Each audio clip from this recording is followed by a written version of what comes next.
I'm Tyler Resch. I represent the Bennington Historical Society, which presents these monthly programs. We're going to be hearing a lot about Moses Robinson, who used to be known as the most important early Vermonter you never heard of. But that was until a wonderful biography was published 10 years ago, and we'll hear more about that. I'm thinking of Moses Robinson when he first came here in June. Weather was good. 1761, with his large family, to help establish a separatist religious community. He came here from Hardwick, Mass, and returned by others. And think of Moses himself. At the time, he was 20 years old, just a young guy, and had interesting life ahead of him, as he might not have. He became town clerk of Bennington and held that job for 20 years. First town meetings were held the next winter in March 1762. But I think of what it must have been like to settle here.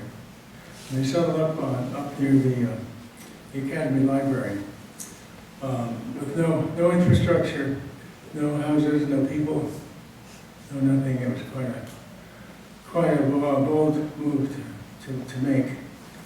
And Moses went on, as you probably hear, some more about he became governor, in at which time he was negotiating for statehood for Vermont in 1791. He became Chief Justice to establish the judiciary system in Vermont, and he was one of our first United States senators who dealt directly with George Washington, Hamilton, and so forth.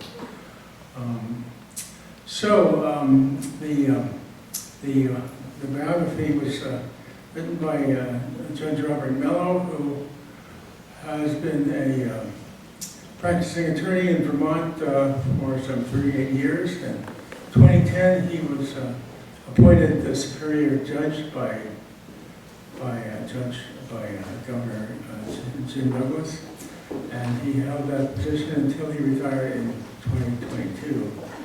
So I think it's time to turn over this microphone to Judge Mello.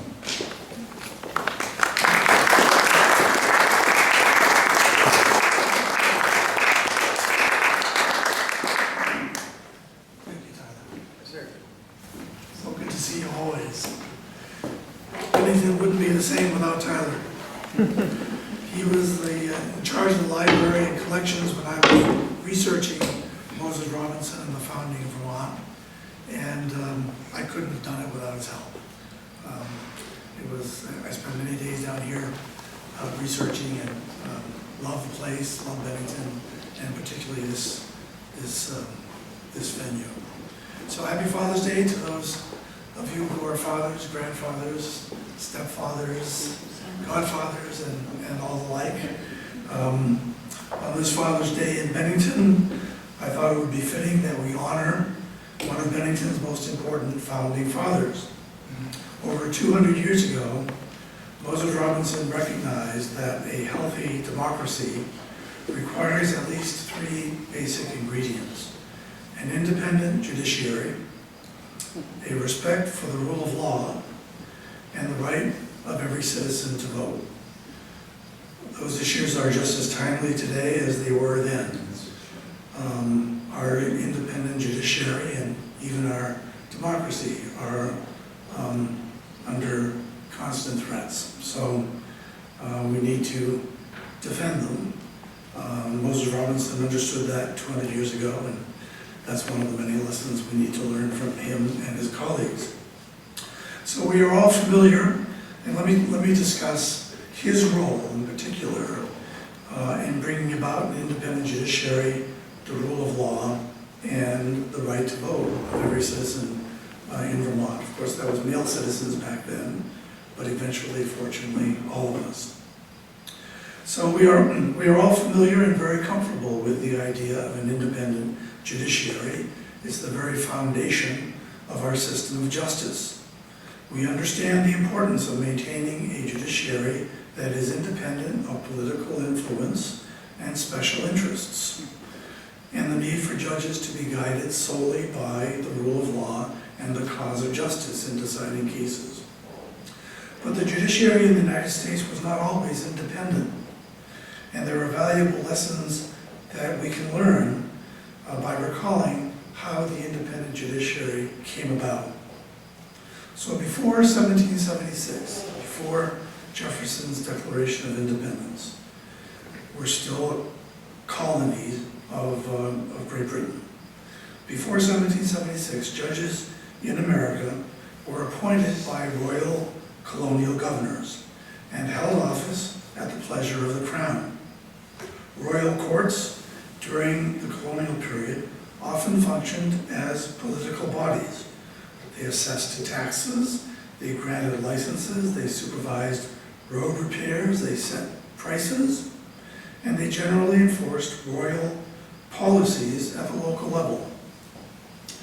With their splendid robes and wigs, their elaborate ceremonies, and their elevated benches, the courts became, in the view of the populace, and in the words of historian Gordon Wood, a, quote, much scorned and insignificant appendage of crown authority, unquote.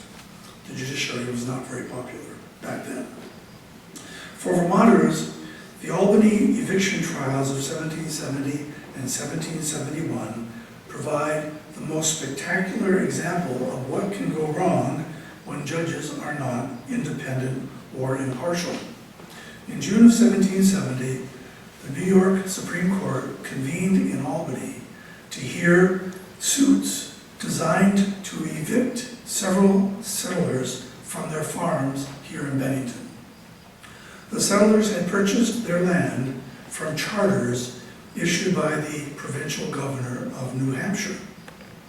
But King George III had ruled that the territory belonged to New York, not New Hampshire, Vermont, the territory here. The king said it belongs to New York, not New Hampshire. And the royal authorities in New York refused to recognize the New Hampshire deeds as valid. New York's governors had also issued patents of their own, covering hundreds of thousands of acres of land in Vermont to wealthy New York speculators and political cronies of the royal governor of New York. And they wanted to evict the New Hampshire settlers from Vermont. Unfortunately for the settlers, the presiding judge was himself a patent holder. He held 35,000 acres of land in Vermont under a New York patent. And therefore he had, or at least appeared to have, a financial interest in the outcome of the case that he was presiding over. When the settlers attempted to prove that they had purchased their lands from a royal governor in New Hampshire, the judge refused to accept the title documents into evidence. As a result, the jury was forced to return a verdict in favor of the patent holders, and the judge ordered the Bennington settlers to be evicted. New York's authorities had made the mistake of allowing the province's policies towards the settlers to be dictated by a few wealthy members of the gentry who sought to promote their own special interests at the expense of the settlers. The presiding judge had made the mistake of failing to excuse himself from deciding a case that he appeared to have a financial stake in. The settlers in Bennington viewed the Albany court rulings as a mockery of justice. In their view, a biased judge acting at the behest of New York speculators and government officials had denied them their day in court. That was their view of what had just happened. This led to the famous standoff at the Breckenridge Farm, where on July 18, 1771, armed settlers prevented the Albany sheriff and a posse of 200 men from carrying out the court's eviction orders. It also led to the formation of the Green Mountain Boys, whose swashbuckling escapades and vigilante tactics spearheaded Vermont's revolt from New York. Whenever New York claimants tried to take possession of land in Vermont, the Green Mountain Boys seized them, organized an impromptu court, put them on trial on the spot. The Green Mountain Boys were the judge and the jury and the executioners. And after a jury of Green Mountain Boys found the Yorkers guilty, no surprise, the prisoners were tied to trees, severely whipped, their crops and homes were destroyed, and they were threatened with, quote, certain death, unquote, if they ever returned. One victim asked under what law the Green Mountain Boys were acting. Remember, Baker replied that they lived outside the bounds of the law. And pointing to his gun, Baker said this was his law. Over time, it became impossible for New York's government to assert any authority over Vermont and Vermonters, and Vermonters began to govern themselves. Thus, the Albany eviction trials turned out to be disastrous to New York's claim of jurisdiction over Vermont. In a very real sense, we Vermonters can trace our independence from New York directly back to those court decisions. In the words of historian Hill and Hall, another one of my favorite Bennington historians, quote, here on the farm of James Breckenridge was born the future state of Vermont. As one of the leaders of Vermont's revolt from New York, Moses Robinson became a key figure in Vermont's fledgling government. He represented Bennington in several conventions. He was elected to the statewide Committee of Safety. He became a member of the Governor's Council, and in 1778, at the age of 37, he was appointed the first Chief Judge of the Superior Court, which would shortly be renamed the Vermont Supreme Court. Although the outbreak of the American Revolution ended colonial rule, it did not bring an immediate independence or equality to the judiciary.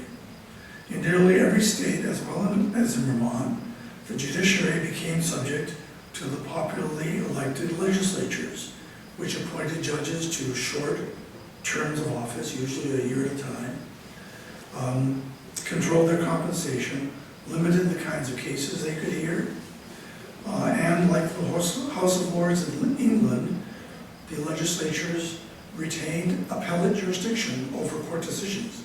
If they didn't like the decisions, they would just change them, if they didn't like what the court decided in a particular case. It would not be until 1786 that Vermont would amend its constitution to create a truly independent judiciary. Until then, Moses Robinson would keep his seat on the Governor's Council. In other words, he would remain a member of the executive branch of the government while simultaneously serving as the head of the judicial branch. None of the original 5 members of Vermont's first permanent court had ever practiced law, and Moses Robinson had not even gone to college. Robinson was chosen chief judge not for any legal acumen, but because he was a trusted member of Thomas Chittenden's inner circle of advisors. Nevertheless, Robinson worked hard to create an independent judiciary once he was appointed the chief judge. His first great challenge came in May of 1779, just 7 months after taking office. At that time, a large number of residents in southeastern Vermont, so this is Windham County today, refused to recognize Vermont's new government, preferring instead to remain under the jurisdiction of New York. Therefore, when Vermont's sheriff tried to draft men from Putney into the militia in order to protect settlers near the Canadian border from British incursions, 100 armed Yorkers from Windham County forcibly stopped him. Viewing this as a direct challenge to Vermont's claim of jurisdiction, Vermont's Board of War ordered Ethan Allen to gather a posse of Green Mountain Boys to arrest the violators. And on May 26, 1779, the Superior Court convened in Westminster to try the rioters. Military guards surrounded the courthouse, and tensions ran high as the court made its first appearance on the east side of the Green Mountains. Moses Robinson appointed attorney Noah Smith of Bennington as the prosecutor. He appointed attorney Stephen Rowe Bradley of Westminster as defense counsel.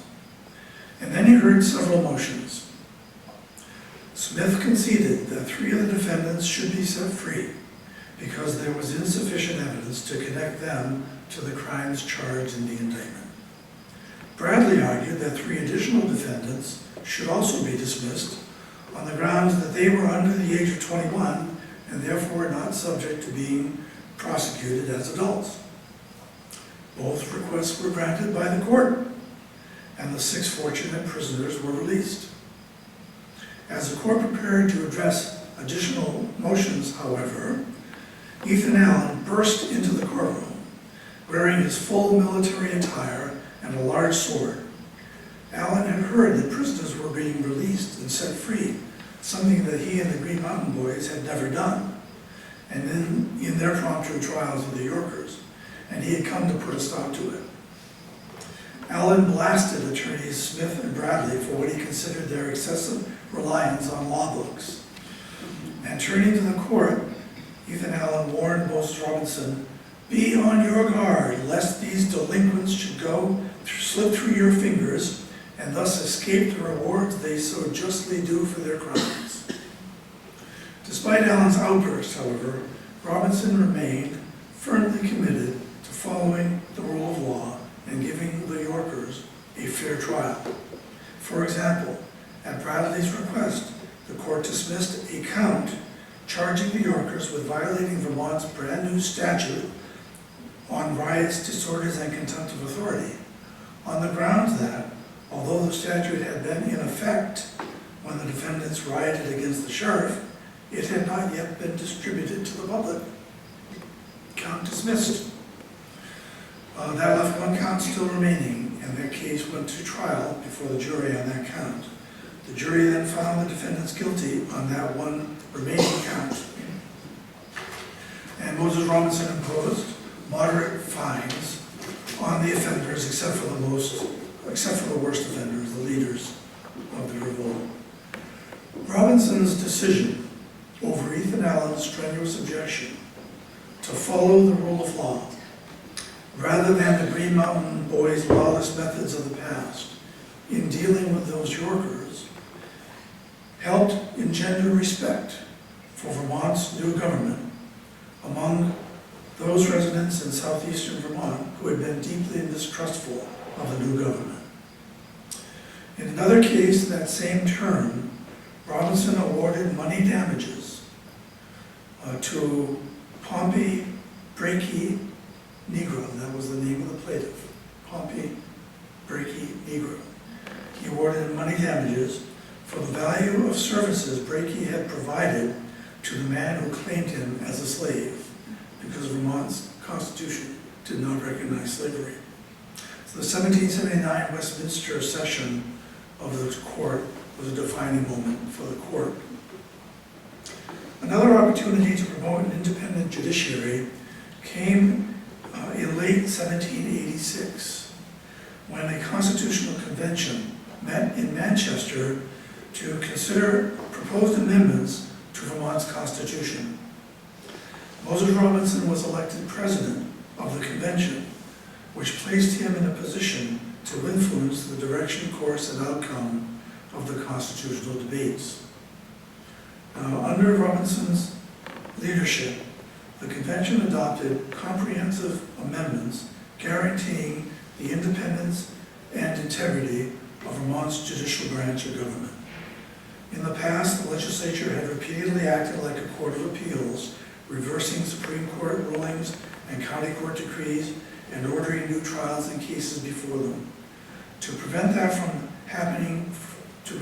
continuing in the future, the convention adopted a sweeping separation of powers clause stating, quote, "The legislative, executive, and judicial departments shall be separate and distinct, so that neither exercise the powers properly belonging to the other, unquote.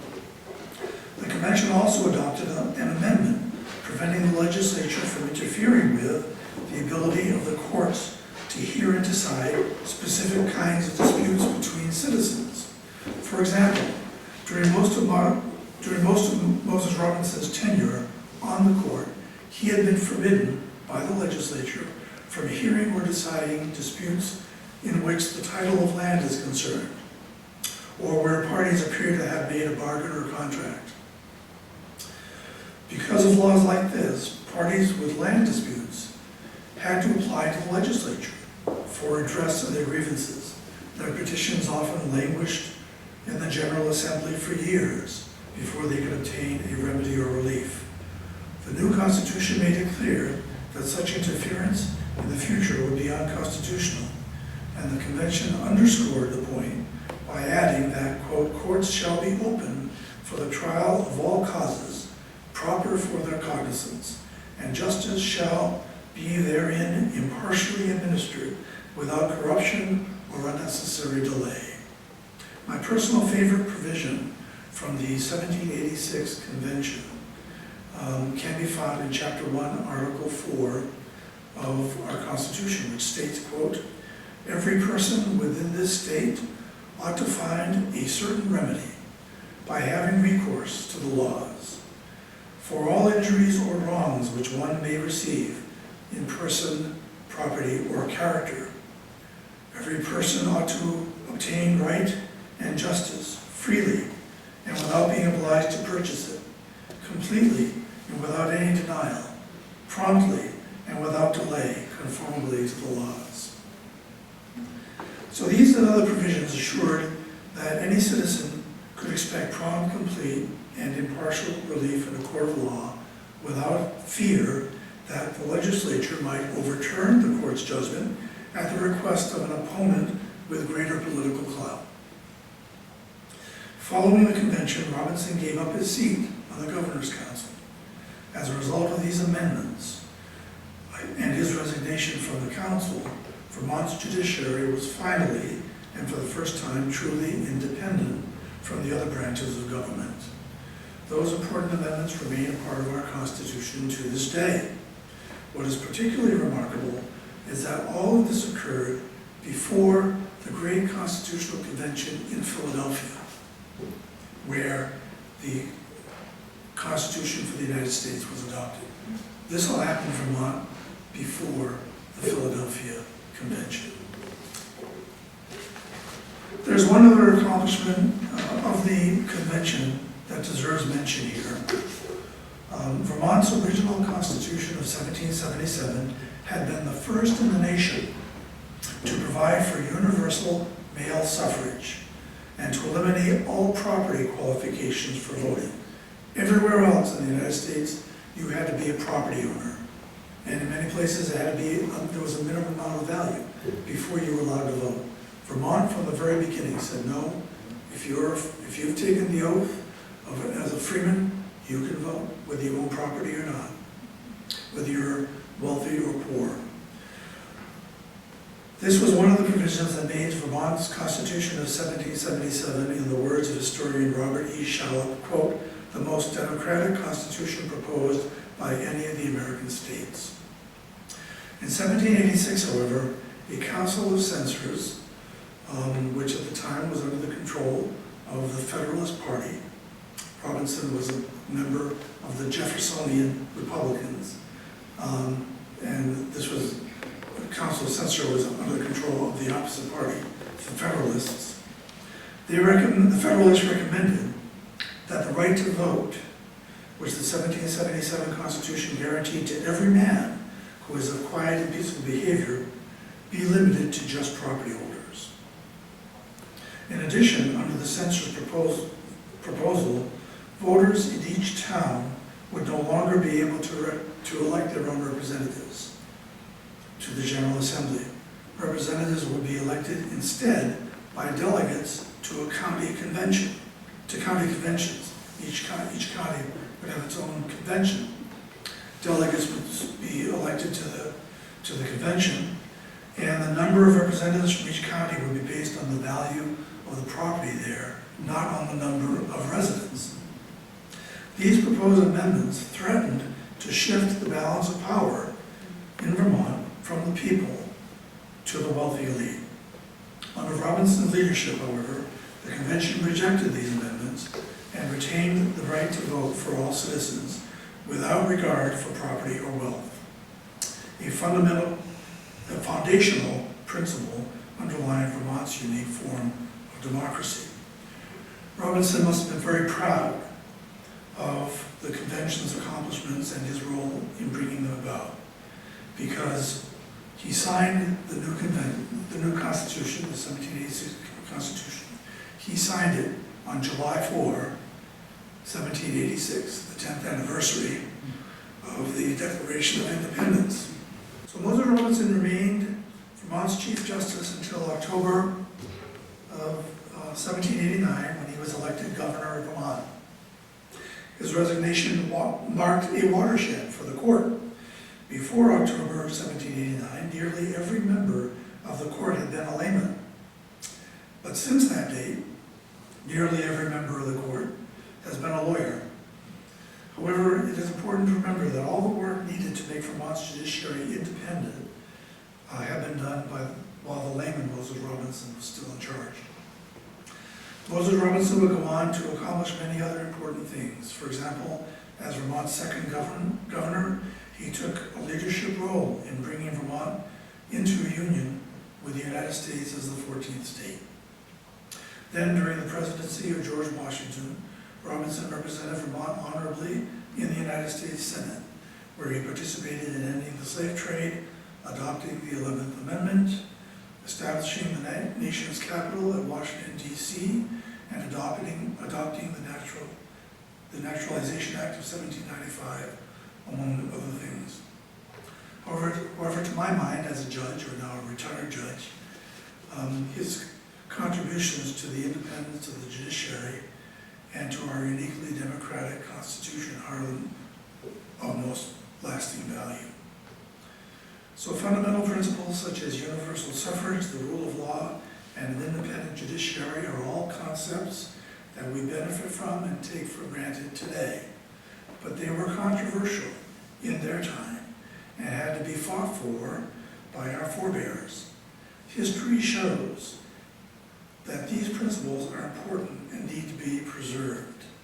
If you have not read or reread the Vermont Constitution recently, I urge you to take another look at it. As you read the Constitution, you can still almost faintly hear the echoes of the guns and shouts and debates that rang out in the Green Mountains many years ago. Thank you very much.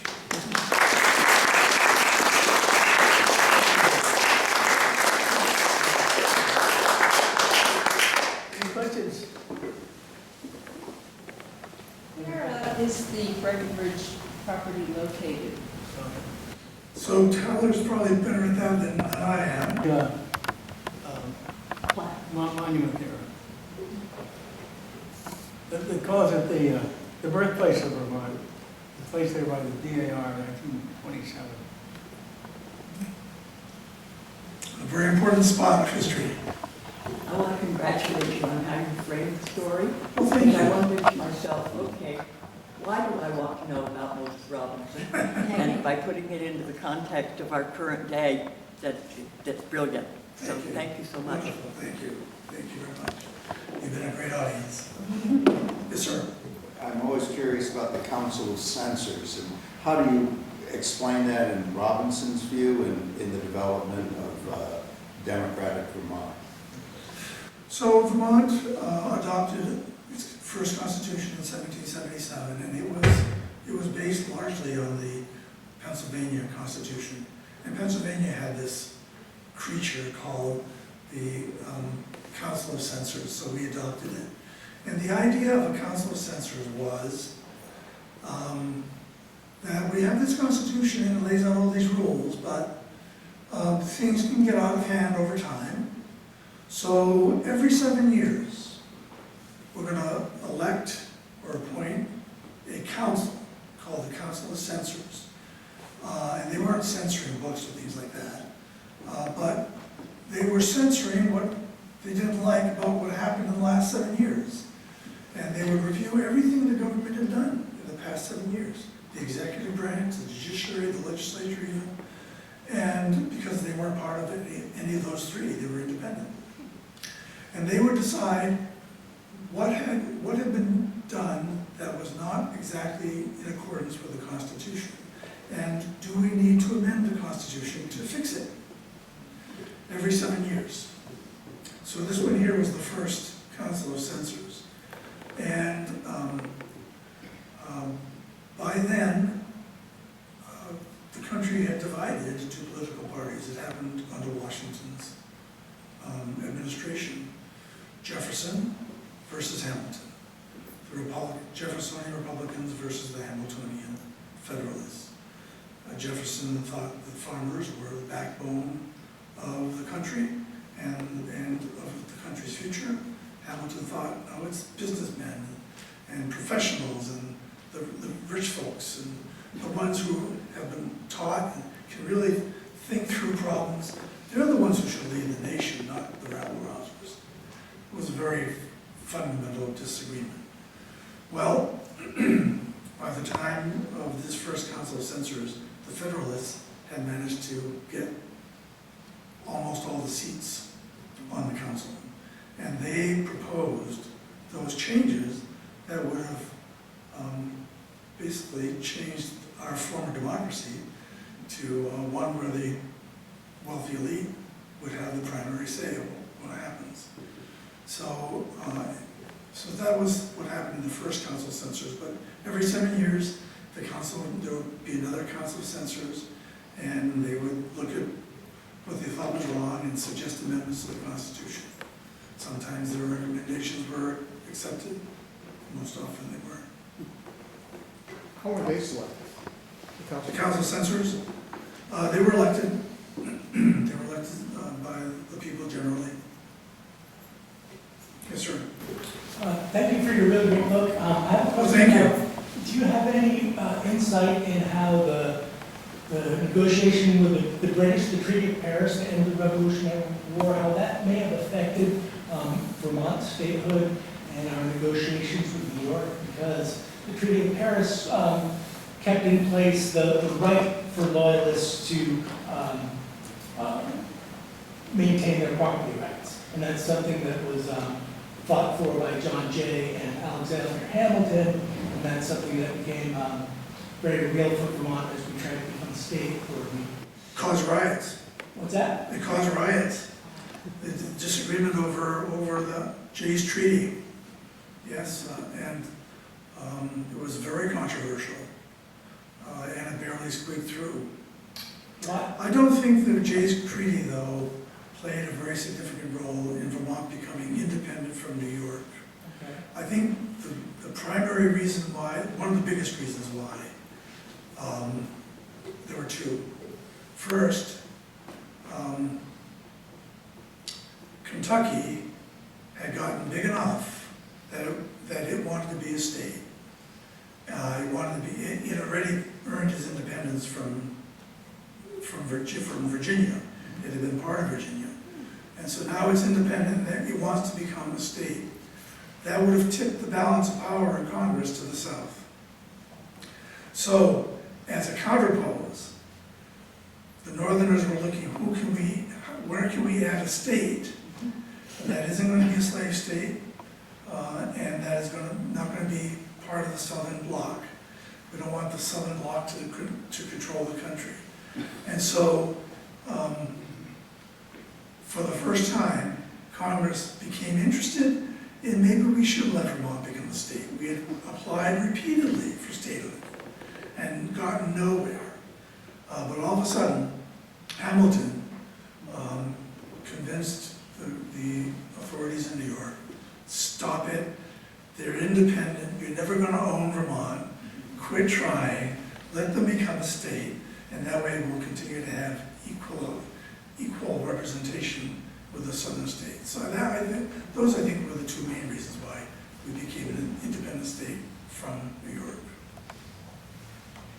A good question. Yes, sir. household and his wife. And by household, servants, you say no slaves in your book, if I recall. Yes? There is this anecdote about the bed ropes that General Stark needed to tie up the Tory prisoners. William Nell relates that he made a bargain with Mrs. Robinson, who said, well, let my Negro man ride the horse that takes them out of town, and you may use the bedsteads or the bed ropes. What's your response to this? Can you tell us more about that household? Right. So, since I wrote my book in 2013, there's been some excellent research, specifically into the question of slavery in Bennington. And, for example, it was discovered recently a document signed by Stephen Fay from the Catamount Tavern fame, one of the founders of Bennington, selling back a slave that had been sold to him. He sold it back to the person who sold it to him in Massachusetts.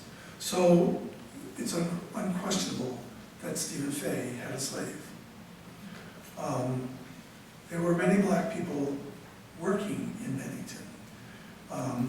In one of the years where the divisions between the Republicans and the Federalists were so divisive, they couldn't even hold a 4th of July parade together. They had two separate ones. And the Republicans and all the blacks were in one parade, and the Federalists were in their own parade. So there were black folks here. Many of them were servants. And until very recently, there was no proof that any of them were slaves.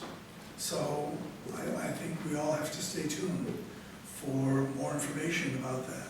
I specifically looked into whether there was any evidence that could show that Moses Robinson was a slave owner, and I couldn't find any. But that doesn't mean there isn't some out there. The Stephen Fay document was found in some obscure museum in Massachusetts, and that's how it came to light. So, excellent question. I looked at it. There was no evidence then, but we need to all stay tuned. I'm curious about that parade and black participation. That's the first I've heard of that. You recall where that? I remember reading it in one of the sources. I don't remember the source off the top. But yeah. Yes, sir. During the Revolution, it's often said that the general population in North America was sort of 1/3 loyalists, 1/3 patriots, and 1/3 get the hell away from me. Was there a different makeup of feelings in Vermont? I mean, there are certain Vermonters that fought in the war with this, extra continental regiment, and that, the Green Mountain Boys became, for a time, an extra regiment. But they weren't, there was never like a Vermont regiment. There were like these, these places where Vermonters ended up. How popular was the Revolution in Vermont? Well, you make a good point. Was it a revolution or was it a civil war? It was a little of both. When the revolution happened, the colonies had been governed by England for a very long time. And they had grown accustomed to it and comfortable with it. Many had, particularly those who were succeeding under the royal system. And so when the revolt came, there were a lot of people in the United States that did not support in any way, shape, or form the revolt. They remained loyal to England, and that was just as true here. There were significant numbers of people who remained loyal to England, and when they were discovered, They were brought to court and shipped to Canada. They were expelled. And their property was sold to help fund Vermont's participation in the revolution. In fact, here in Bennington, we all know about the battle for Bennington, the great Bennington battle. 2 months from today is the anniversary. So Bennington had all these stores, all these military stores, all this food stored up for the Continental Army in Saratoga. But General Burgoyne learned about it and wanted to seize it for himself. How did he learn about it? He learned about it from the loyalists in Bennington who tipped him off. So there were loyalists everywhere. And I'm not sure any of us in this room, I'm not sure I, in my own heart, could say which side I would have landed on in 1776. Would I have been a patriot, revolutionary, or would I have been a Tory? Would I have stayed loyal to Britain? It was a difficult question for anybody to answer with everything at stake. But everybody had to make their own decision. Anybody else? Another compliment is how you picture the personalities instead of just the titles. And just an anecdote of my own is that I picked up at a used bookstore a book that had in it listed the names of the individuals who were repaid a total of $30,000 when the New York patent was settled up. And all of a sudden, you know, it's not just the entities that are doing it, it's the people who have to make their own choices. Yeah, they were all people just like us. Yep. Yeah. I've been looking into a gentleman named Thomas Powell, for whom Powell, the town was named, and he was right up there next to Benjamin Franklin. I'm pursuing some biography, which I hope to write about. He had it all settled that if we followed Thomas Powell's way, there would have been no revolution. He wrote a comprehensive book on the administration of the colonies. It was really quite eye-opener. If that's all the questions, thank you very much. Thank you all very much.